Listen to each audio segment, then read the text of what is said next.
Today I want to talk about musical improvisation games, graphical scores, and dice. My first introduction to improvisation games was a short video I saw about John Zorn. In it, there's this crazy video where he's in a room full of musicians who are frantically making noises in response to hand gestures and signals. I didn't know what I was looking at, but it looked like it was a lot of fun. I did a bit of research and found out about the game. The game was called Cobra, and the directions for the players didn't include any details about things you would normally expect. It didn't tell you what key they were in, what time signature or tempo they were playing. All it told them is when to play, followed by vague directions. There's a lot more information about the game that'll never be known to anyone except the people that performed it, as most of the details were given verbally. But what I could find was enough that I wanted to make my own version.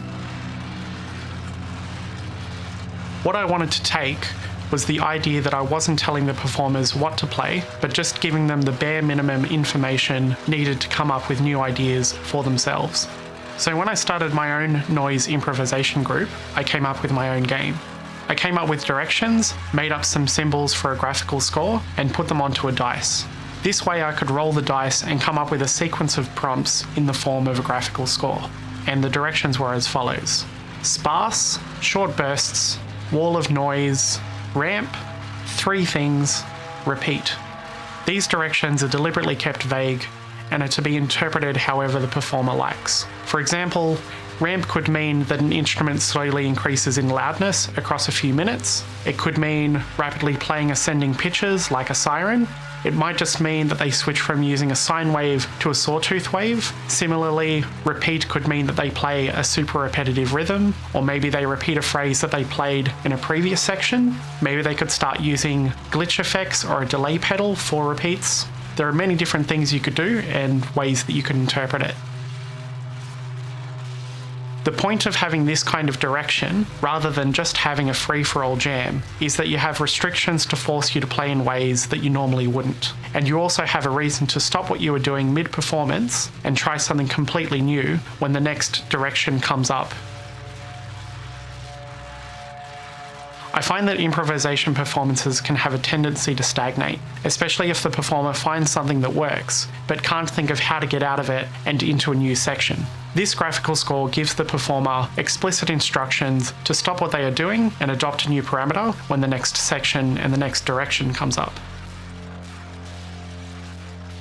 My dice game was made for noise musicians, but you could easily make a version that gives harmonic or rhythmic instructions, and one of these days I'll expand the concept and probably make my own version for those areas as well. My thoughts on what makes for good instructions are that they are vague enough to have many interpretations, so that they inspire ideas rather than restrict them, but also that they are specific enough that it's very clear about what direction you need to go. Another thing I look out for is avoiding redundancy, so that the change of a sign or signal always translates into a change in what needs to be played. So I hope you've enjoyed hearing about my improvisation dice game. I'd like to know if you've ever come up with your own game. If you'd like to play mine, it's pretty easy to make. All you need is blank dice, which you can buy online, and a marker to make your own dice. I'd love to hear any ideas. If you have any ideas about how I can improve my game, or even just ideas for your own, I'd love to see them in the comments. So that's everything I wanted to talk about today, and thanks for watching.